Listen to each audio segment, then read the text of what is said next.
The updated spoilers for The Bold and the Beautiful airing Tuesday, January 20, 2026, do not promise explosive action in the traditional sense. Instead, they offer something far more unsettling, a convergence of memory, unresolved emotion, and quiet confrontation that threatens to destabilize relationships long before any overt conflict erupts. This episode is shaped less by what happens than by what resurfaces, old wounds reopened, choices reconsidered, and identities questioned in the presence of people who unknowingly embody unfinished chapters. At the heart of it all are R.J. Forrester and Will Spencer, two young men connected by a shared past they never chose and a present that forces them to confront it. R.J. Forrester's return to Los Angeles initially feels temporary, almost casual. He arrives with the familiar resistance of someone who fears being trapped by expectations, particularly those attached to a last name as heavy as Forrester. Ridge Forrester and Brooke Logan Forrester want their son to stay, to reclaim a place within the family and the business that shaped him, but R.J. insists on distance. He frames his presence as fleeting, a visit rather than a commitment, signaling a desire to define himself on his own terms. At least, that is what he believes, until circumstance intervenes and challenges the narrative he has constructed for himself. That intervention comes in the form of Electra Forrester. Their meeting is not dramatic, but it is quietly transformative. In Electra, R.J. encounters someone who reflects both familiarity and difference, someone who belongs to the Forrester world without being bound to it in the same way he is. The discovery that she is romantically involved with Will Spencer disrupts more than R.J. expects. It is not jealousy alone that unsettles him, but the sudden realization that his emotional detachment may be less secure than he imagined. Almost instinctively, R.J. begins to reconsider his earlier insistence that Los Angeles holds nothing for him anymore. As R.J. spends time with Electra, his words begin to contradict his earlier resolve. Where he once claimed he disliked feeling tied down, he now speaks openly about the possibility of returning to L.A. This shift is subtle, yet telling. It reveals how easily intention can be reshaped by connection, how proximity to the right person can awaken a longing for belonging that had been carefully suppressed. Electra, for her part, does not mislead him. She is honest about her relationship with Will, a truth that lands with unexpected weight. R.J. is surprised not because he assumed otherwise, but because the knowledge forces him to confront the boundaries of what he is feeling. The conversation inevitably turns toward Luna Nozawa, a name that carries profound emotional significance for both R.J. and Will. For R.J., Luna is not merely a memory, but a formative trauma. When she first entered his life, she appeared trustworthy, loving, and stable. Their relationship progressed quickly, even leading them to live together, creating an illusion of shared future and emotional security. The revelation of Luna's crimes shattered that illusion completely. R.J.'s heartbreak was not just romantic, it was existential. He was forced to confront the fragility of trust and the danger of believing too deeply in someone who was never who they claimed to be. For Will Spencer, Luna represents a different, but equally haunting chapter. Her presence in his past is tied to obsession, manipulation, and emotional chaos. The mere mention of her name is enough to stir memories he has worked hard to contain. While he may appear composed on the surface, Luna's shadow still lingers, influencing his perceptions and reactions in ways he does not always recognize. This unresolved past becomes particularly volatile when it intersects with his present relationship with Electra, turning memory into threat rather than history. The tension escalates when Will notices interns observing R.J. and Electra. Their silence only heightens his suspicion, prompting him to seek answers directly. His path leads him to the gallery, where he inadvertently overhears R.J. and Electra discussing Luna. This moment is pivotal not because of what is said, but because of who is listening. Will's realization that R.J. is the one engaging Electra in this conversation introduces an unexpected layer of complexity. Although the two men have crossed paths before, they remain largely unfamiliar, connected more by circumstance than understanding. RJ's curiosity about Luna is, on the surface, understandable. He seeks context, attempting to piece together how Elektra navigated that chapter of her life, and what it means for who she is now. Yet curiosity, when pressed too far, becomes intrusion. If RJ continues to dwell on Luna, he risks reopening wounds that neither Elektra nor Will is prepared to confront. The danger lies not in the questions themselves, but in the emotional territory they trespass upon, territory marked by betrayal, fear, and unresolved grief. The situation is further complicated by the fact that Luna once served as a romantic link between RJ and Will. While their experiences with her differ, the emotional aftermath binds them in an unspoken way. This shared history could have fostered empathy, yet instead it becomes a source of potential rivalry, particularly as Elektra emerges as a new point of convergence. Though both RJ and Elektra share the Forrester name, their connection is not rooted in blood, freeing it from the constraints of family obligation, but not from emotional consequence. What begins as mutual interest threatens to evolve into something that challenges existing loyalties. For Will, the resurgence of Luna's memory is destabilizing. It forces him to confront how much of his present happiness is built on the suppression of past pain. His concern is not merely that RJ might misunderstand Elektra, but that the past itself is asserting influence over the present. Will's protectiveness stems from fear as much as love, the fear that unresolved trauma can resurface at any moment, reshaping relationships without warning. As the episode unfolds, the awkward reunion hinted at in the spoilers becomes less about physical encounter and more about emotional collision. RJ, Will, and Elektra find themselves navigating overlapping histories that none of them fully control. Each character is driven by different motivations, RJ by self-discovery and unacknowledged longing, Will by protection and unresolved fear, Elektra by honesty and the desire to move forward without being defined by her past. Their interactions are charged not because of overt conflict, but because of what remains unsaid. This convergence raises larger questions about the narrative direction of the bold and the beautiful. Should the show pursue a deeper connection between RJ and Elektra, knowing the discomfort it may provoke?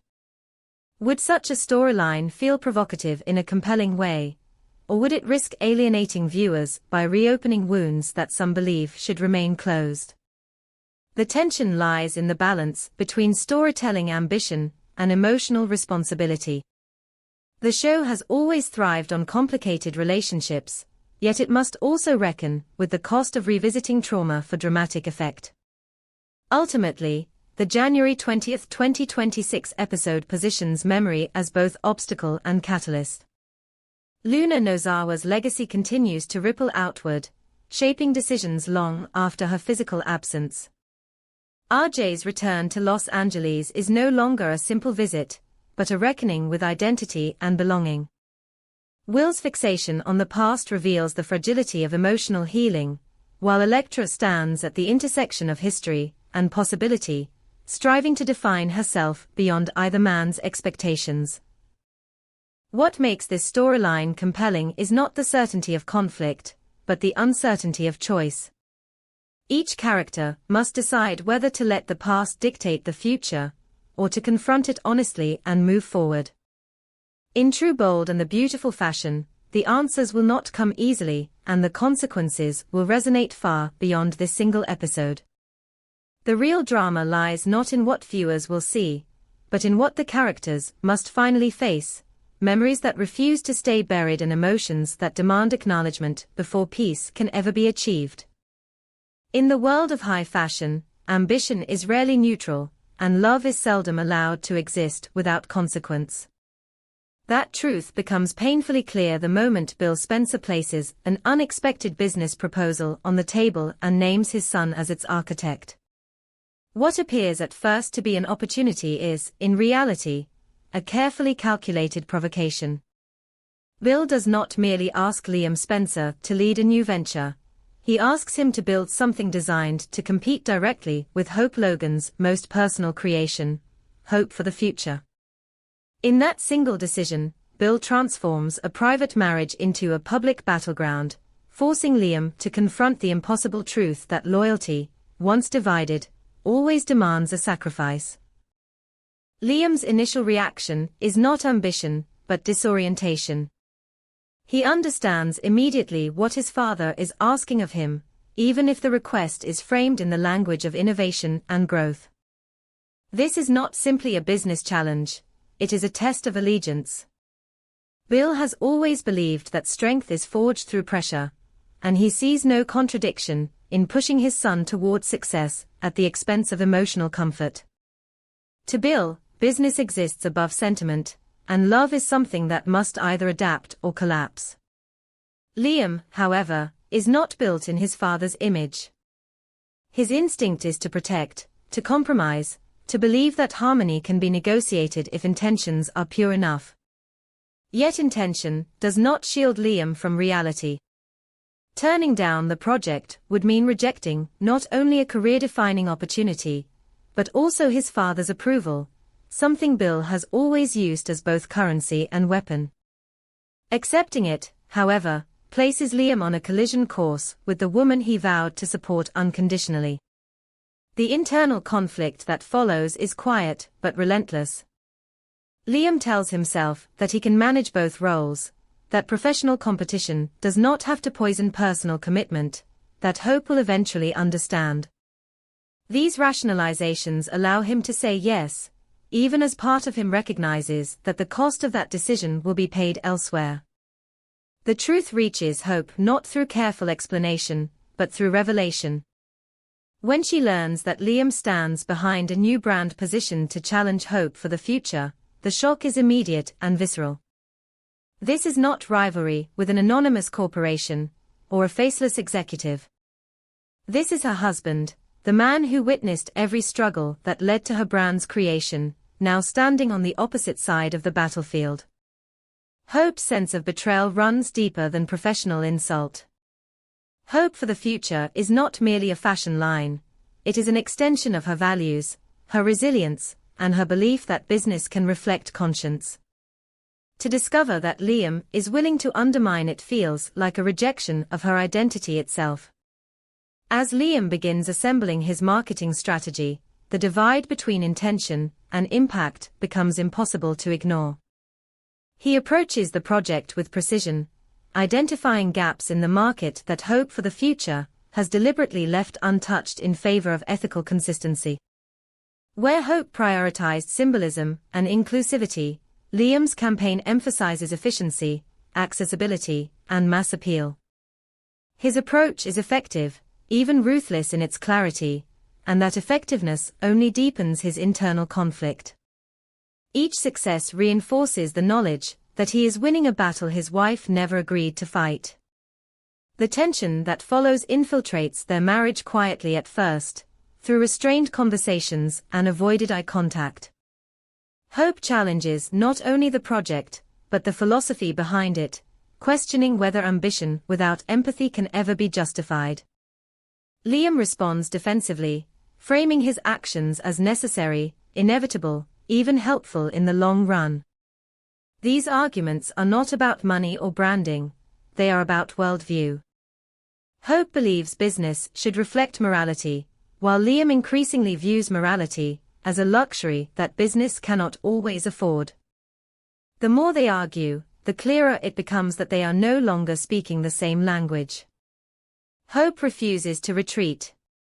Faced with a direct threat to her vision, she steps forward with renewed determination, organizing a public response that reasserts the purpose and integrity of Hope for the Future. Her press conference is not merely strategic, it is declarative. She positions her brand as a stand against opportunism, a reminder that values still have a place in an industry obsessed with dominance. In doing so, she transforms personal pain into public resolve, even as the emotional cost continues to mount. For Liam, the pressure becomes unbearable. Watching Hope defend her vision with such clarity forces him to confront the contradiction at the heart of his choices. He begins to question whether success achieved through harm can ever feel like success at all.